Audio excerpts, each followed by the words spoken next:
veio dificultar a vida de muitas empresas, o que levou muitas destas a apostar na sua reestruturação para enfrentar as dificuldades. São muitas as organizações que procuram agora reestruturar-se para responder à crise económica. Também a legislação tem vindo a procurar favorecer esse caminho, procurando assim evitar a insolvência das organizações. Não é assim, João? É verdade, Marta. Vamos então perceber melhor, junto dos nossos convidados de hoje, como está este panorama e como estará daqui para a frente. São eles, passo a apresentar, Nuno Gundar da Cruz, coordenador da equipa de reestruturação e insolvência da Moraes Leitão, Carlos Morgado, partner da Baker Tilly, Pedro Neto, partner da Moneris e André Teixeira, CEO da Teixeira e Gonçalves. Sejam os quatro muito bem-vindos e obrigado desde já por terem aceito o nosso convite. Nuno, eu começo por si. No momento de incerteza económica como aquele que atravessamos, é tempo para reestruturar ou é melhor tentar aguentar, por assim dizer, que passe esta tempestade?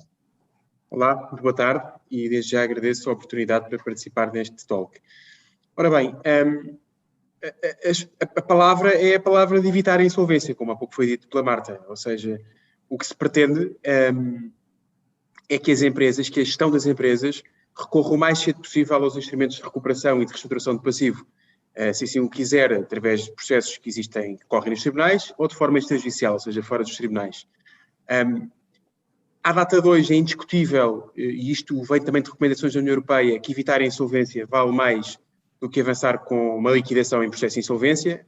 A insolvência normalmente corresponde a destruir valor, corresponde a destruir postos de trabalho, portanto é uma solução que não interessa a ninguém, não interessa à gestão da empresa, não interessa aos seus trabalhadores, não interessa à generalidade dos criadores e também não interessa ao Estado, enquanto criador típico de impostos e de segurança social.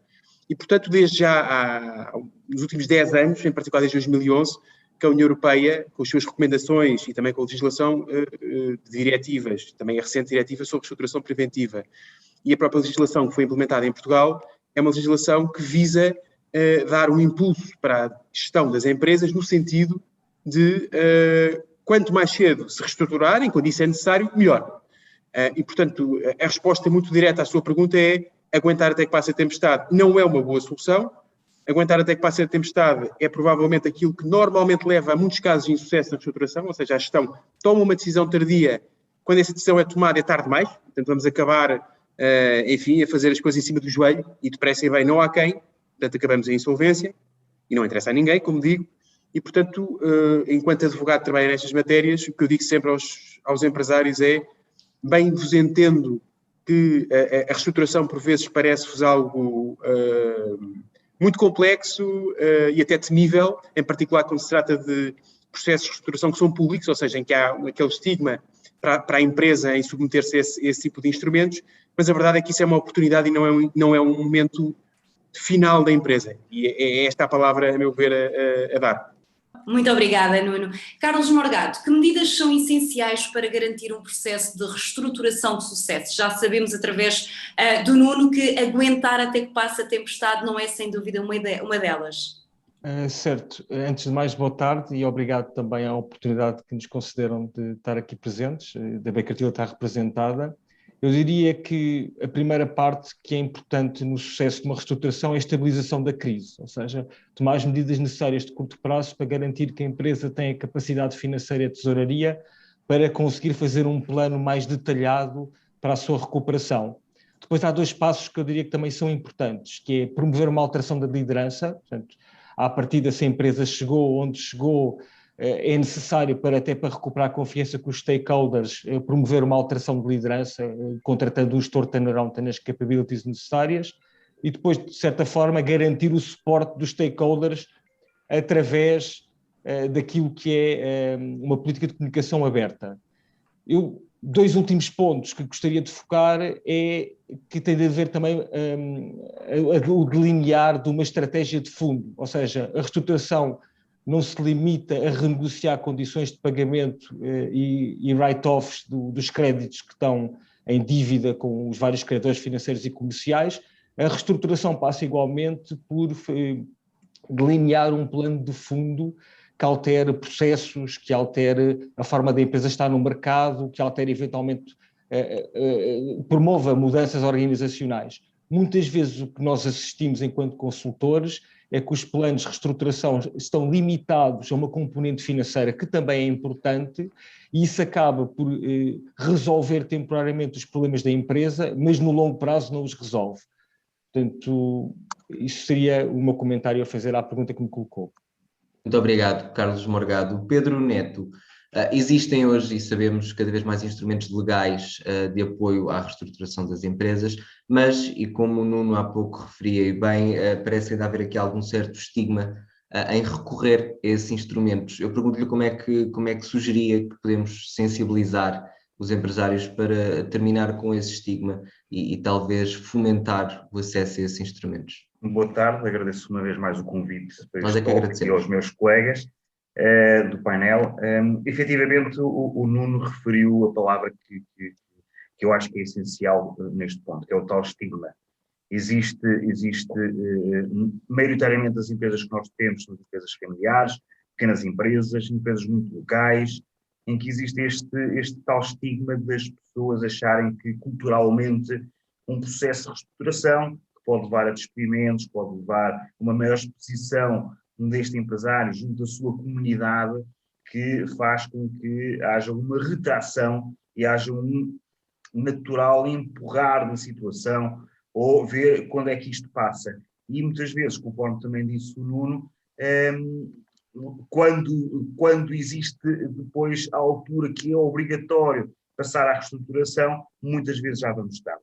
Portanto, efetivamente é necessário nós anteciparmos estes processos de reestruturação, conforme também foi referido pelo Carlos.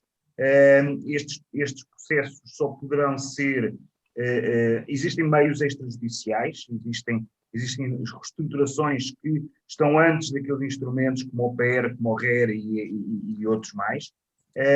Portanto, é necessário que organismos públicos, como o IAPMEI, ou mesmo o papel que o Jornal Económico está aqui a fazer, portanto, as associações empresariais, de uma forma aberta e sem preconceitos, façam ver aos empresários que estes processos de reestruturação são normais num processo de evolução de uma empresa. A economia passa por altos e passa por baixos, as empresas passam por altos e passam por baixos. É normal que quando a empresa está numa altura de carências, tem que olhar para dentro e ver como é que se pode estruturar para se relançar. Eu diria que isto é como se fosse uma estratégia da fisga, não é? Porque temos que voltar um bocadinho atrás, que é para nos relançarmos para a frente. Portanto, eu acho que temos que falar abertamente sobre este assunto e fazer com que as pessoas sintam-se à vontade para entrar nestes processos. Portanto, e não haja, portanto, retirar para o lado todo este estigma cultural que possa haver. Eu acho que esta é a principal barreira e só a podemos comatar com comunicação. Muito obrigada, Pedro. Andreia Teixeira, os apoios do Estado têm evitado o aumento das insolvências. Contudo, estes apoios, ainda que possam ser estendidos, irão terminar em algum momento. E eu pergunto-lhe, o que é que pode ser feito para evitar uma epidemia de insolvências quando terminarem estes apoios? Boa tarde, Marta. Obrigada também aqui pela oportunidade.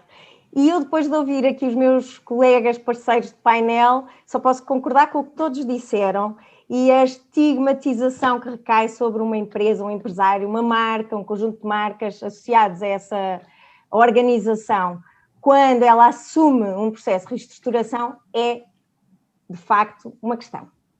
É uma questão, é um obstáculo, mas é algo que eu vejo ser ultrapassado em muitíssimos dos casos que acompanho aqui no escritório. E, portanto, eu, concordando com este obstáculo, e é uma questão a ser trabalhada também pelos assessores, há um outro que não pode recair sobre as costas dos empresários, que é o legislador, o enquadrador público, tem afastado as empresas destes processos de reestruturação.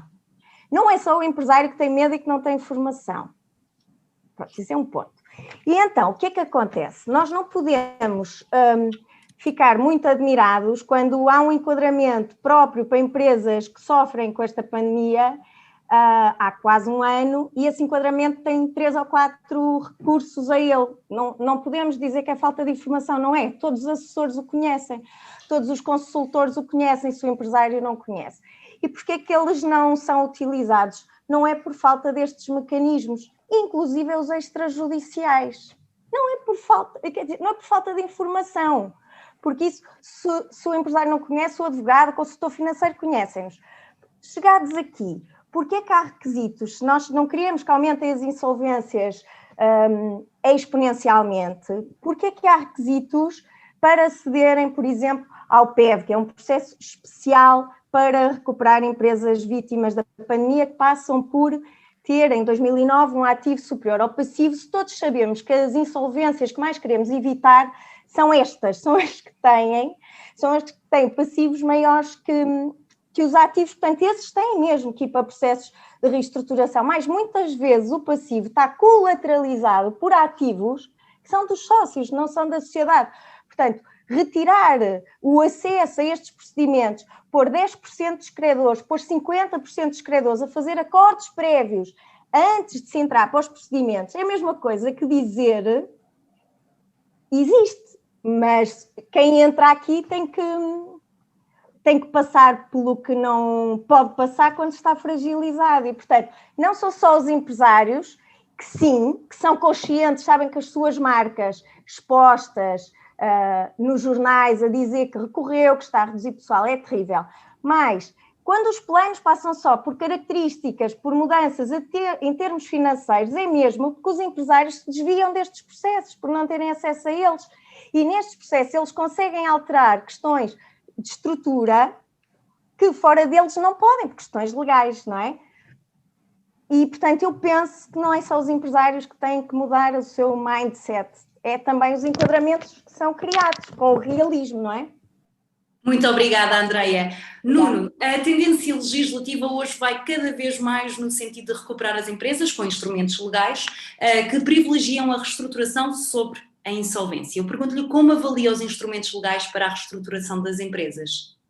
Não há dúvida de que os instrumentos de recuperação hoje em dia estão, digamos, na ordem do dia e o legislador quer que isto se faça à insolvência.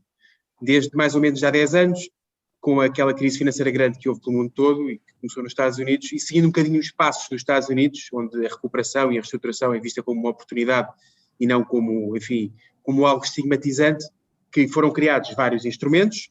Nós já tínhamos instrumentos, enfim, na nossa legislação, mas não eram tão, eventualmente tão aptos à recuperação das empresas. Eu noto que a reestruturação, seja de passivo, seja do negócio, seja as duas coisas, é uma forma de recuperação das empresas. E esses instrumentos que nós temos na lei são normalmente instrumentos designados como instrumentos de recuperação, ou seja, não são só de reestruturação de passivo, devem ser utilizados, como já disse e bem aqui um dos meus colegas de painel, não só para reestruturar passivo, porque isso pode ser curto, pode ser só uma medida de curto prazo, mas depois não serve para dar a volta à empresa, para o turnaround, e portanto deve ser visto, sim, sempre a reestruturação do passivo como algo conjugado com a reestruturação do negócio, propriamente dito.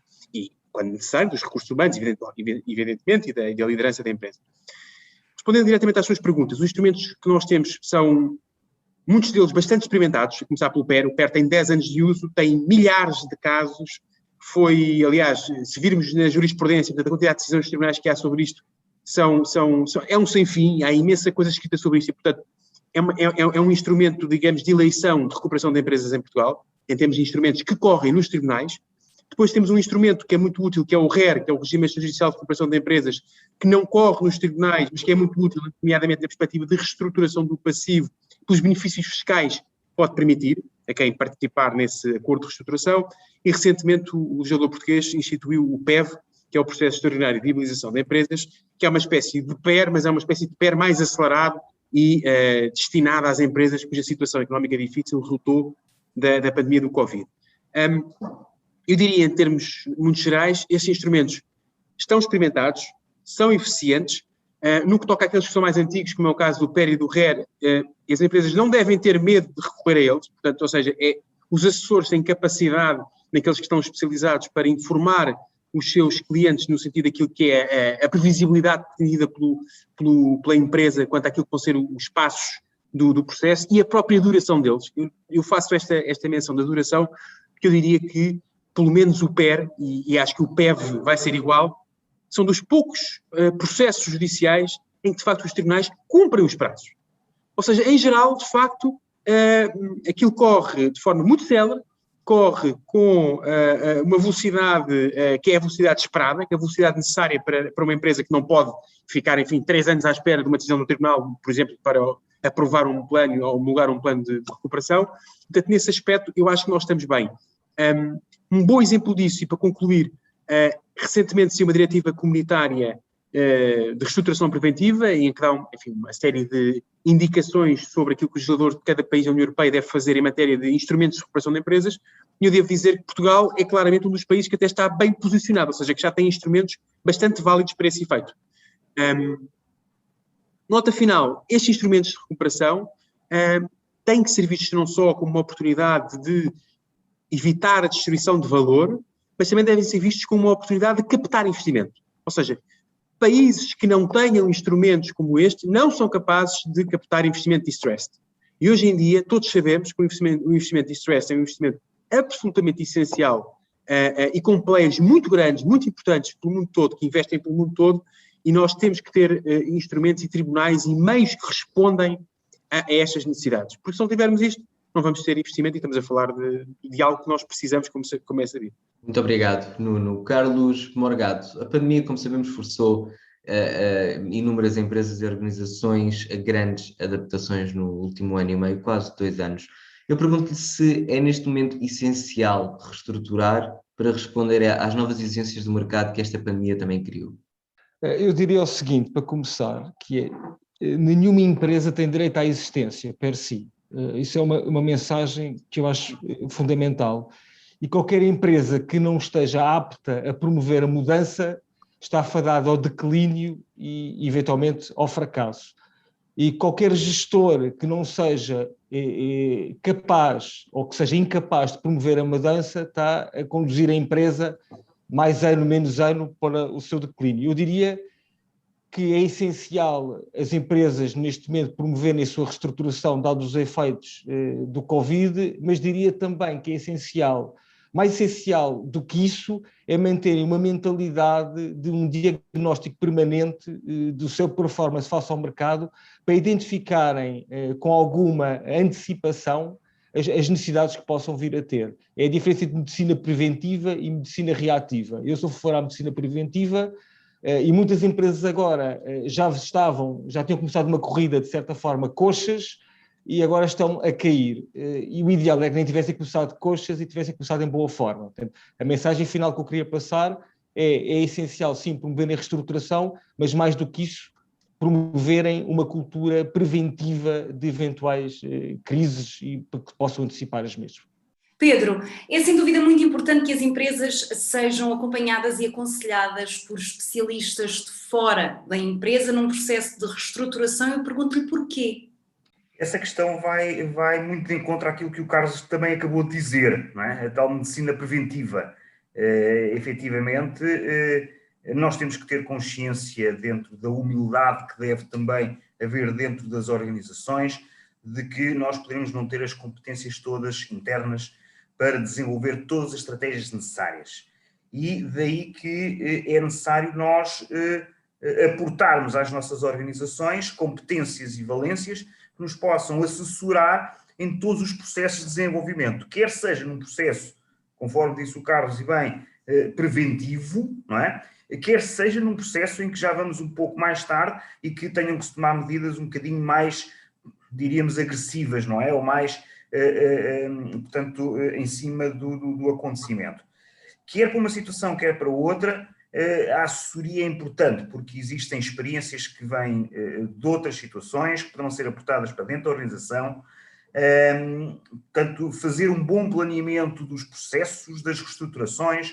Muitas vezes, quando estamos numa situação em que já vamos ligeiramente tarde, já estamos na reação, mesmo às vezes o assessorarmos com uma assistência externa poderá também ser um fator que retira um bocadinho daquele estigma que inicialmente falámos. Porque agora eu tive que meter uma equipa e quem está a fazer, entre aspas, vamos pensar, o trabalho sujo, não é? Se houver necessidade dele, é uma equipa externa, não sou eu nem queria. Portanto, pode haver esta situação, portanto, muitas vezes é uma desculpa para se avançar rapidamente nos processos. Mas, portanto, é preciso, em qualquer que seja o processo de reestruturação de empresas, um bom planeamento, uma boa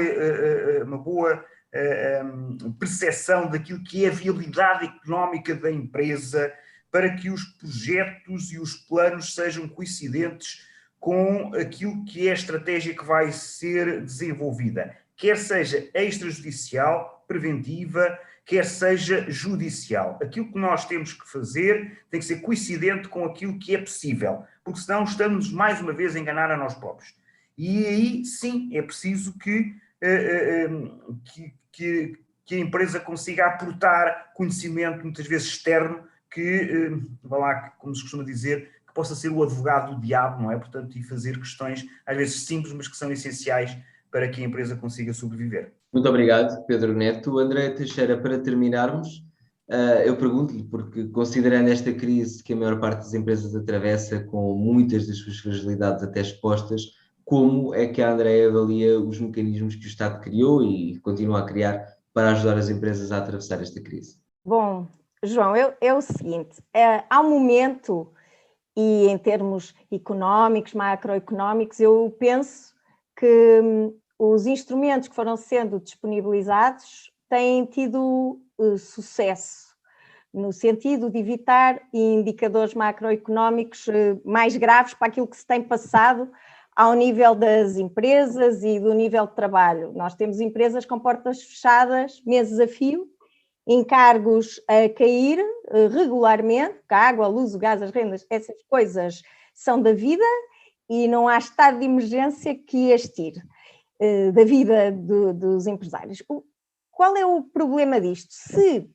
Eu acho que até o momento tem tido o efeito desejado, o nível de emprego praticamente não baixou, portanto está estabilizado para aquilo que se tem passado. Eu acho que há um risco.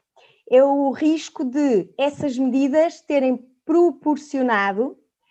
Primeiro, acho que não previam tanto tempo de pandemia e de inibição ao negócio normal. Não previam isto. E, portanto, o risco foi, isto afastou as empresas e as pessoas de processos de reorganização, reestruturação. Porquê?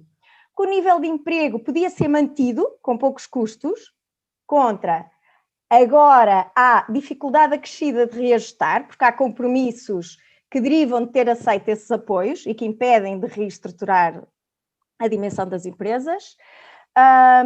Houve facilidade de se gerar passivos, houve disponibilização de linhas só para acumular passivo, o que também afasta qualquer empresa de um processo de reestruturação sério.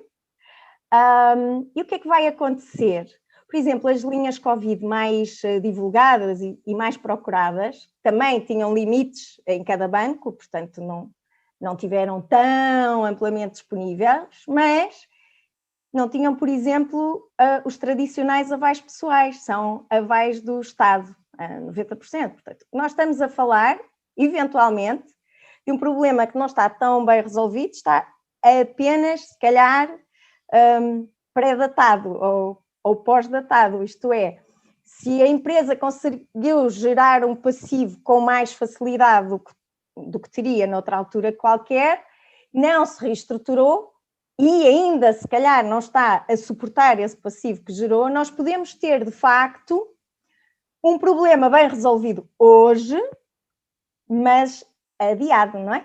Adiado. Isso preocupa-me razoavelmente, até por ver os dilemas com que se debatem os empresários que aderiram a estes apoios, depois de manutenção da estrutura, de geração de algum passivo com melhores condições, sem avais pessoais, o orçamento do Estado verá essas consequências daqui a uns tempos. Portanto, eu estou com um balanço positivo à data de hoje, mas muito cética de que as coisas estejam resolvidas só porque à data de hoje não há consequências mais graves, para resumir, não é? Muito obrigada, Andreia, Nuno, Pedro e Carlos, pela vossa presença aqui nesta talk. Muito obrigada também a si que esteve desse lado. Já sabe que pode rever esta talk e muitas outras no Facebook e no site do Jornal Económico. Tenha uma boa tarde.